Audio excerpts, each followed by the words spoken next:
एक बहुत बड़े आदमी, बहुत धनवान आदमी पूरे गांव की हट करने से एक दिन कथा में पहुंच गए। गांव के बड़े पूजनीय आदमी थे, पर कथा वथा से उनको कोई संबंध नहीं था, कोई वास्ता नहीं रखते, कोई श्रद्धा नहीं रखते थे। जब कथा में आगमन हुआ उनका तो पूरी पब्लिक ने रास्ता दिया उनको और आगे आकर के सोफा पर बिठाया और सारी जनता ने उनसे कहा आइए आइए बैठिए। बैठे। महात्मा जी की कथा चल रही थी, कूलर पंखा लगे थे, काम काज से आज उन्हें छुटकारा मिला, महात्मा की बातों में कोई रुचि नहीं लगी तो सो गए कथा में। कथा चलती रही 2-2.5 घंटे, कथा समाप्त हुई, सब लोग जाने लगे। लोगों ने कहा इन्हें भी जगाओ उठाओ, तो उनसे भी लोगों ने कहा अब चलिए चलिए, अब जाइए जाइए। भला आदमी चला गया, अपने घर पहुंचा। घर पे पत्नी ने पूछा आज मैं आपकी आरती करूं, आपको धोऊं, आपके चरण धोऊं, आज आपने इतना महान काम कर दिया, मेरी इच्छा पूरी कर दी, आज आप कथा में गए। मैं आज आपसे ये जानना चाहती हूं कि आप कथा में गए तो आप क्या सीख के आए। तो उस आदमी ने कहा मैं ये सीख के आया कि आइए बैठिए और जाइए। लोगों ने आइए कहा, वो मैंने सुना, बैठिए कहा सुना, जाइए कहा सुना, बाकी उसने कुछ सुना नहीं था। जो सुना था वो पत्नी को बता दिया। पत्नी ने कहा आज पहली बार ये व्यक्ति कथा में गया है और ये 3 शब्द भी लेके आ गया है, तो मेरे लिए तो ये 3 शब्द भी बहुत हैं। नास्तिक आदमी कथा से एक वचन भी लेके आ जाता है तो वो एक वचन उसके जीवन को पार कर सकता है, उसका उद्धार कर सकता है। मेरे पति 3 वचन लेके आए हैं।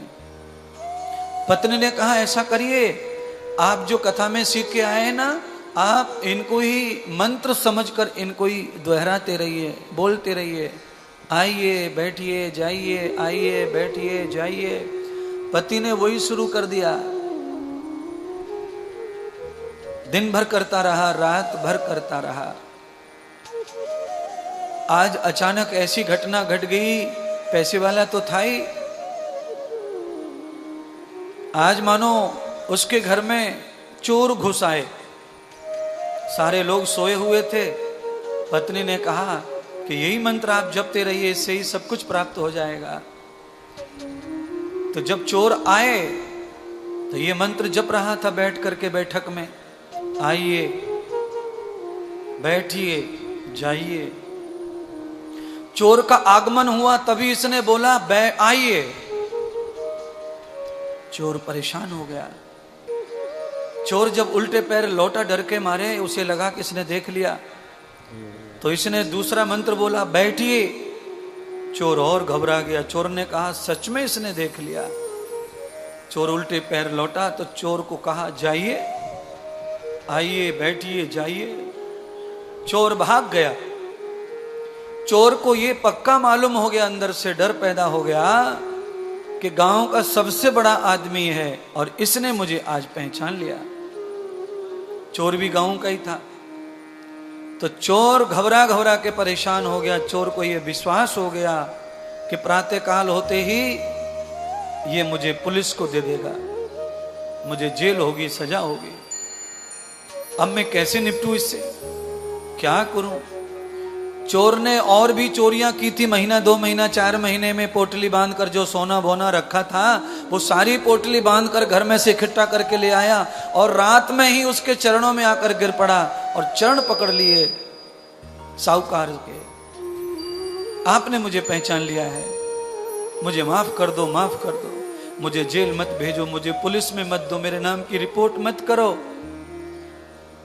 मैंने आपके घर से कुछ नहीं लिया, पर मैंने जो भी कहीं से भी चुराया है वो सब मैं तुम्हें देता हूं, पर सुबह किसी से मत कहना कि मैं चोरी करने तुम्हारे घर आया था। साहूकार कहने लगा, भाई मैंने तुझे देखा नहीं, मैं तुझे जानता नहीं, मेरे घर कोई चोर आया नहीं, तू ये सब क्यों कह रहा है? बस आप ये रख लो, मेरा नाम मत लेना। सुबह चोर चला गया। सुबह जब पत्नी आई, उसने सारी कथा अपनी पत्नी को बताई। देखो बिस्तर पे इतना सोना चांदी रखा है। पत्नी ने कहा, ये कहां से आया है? तो कहा, अभी अभी कोई आदमी आया था, वो सब जबरदस्ती डाल के गया है, और वो ये कह रहा था कि सुबह मेरा नाम किसी को बता देना, मेरे नाम की FIR मत कर देना, मुझे पकड़वा मत देना, मैंने सब धन आपको दे रहा हूं। पत्नी ने अपने पति से कहा, स्वामी आप जिंदगी में पहली बार कथा में गए और वहां से 3 वचन लेके आए, और उन 3 वचनों का आपने पालन किया, जाप किया, और उस पालन और जाप करने से आपको तो कथा एक दिन में ही सिद्ध हो गई, और उस सिद्धि का फल यह है कि आपको इतना सारा धन प्राप्त हो गया। आपने कथा में जाकर जो कुछ लिया उसका अमल किया, तो आप एक दिन में इतने बड़े धनवान बन गए। आपके घर में आया हुआ चोर बिना चोरी करे वापस चला गया।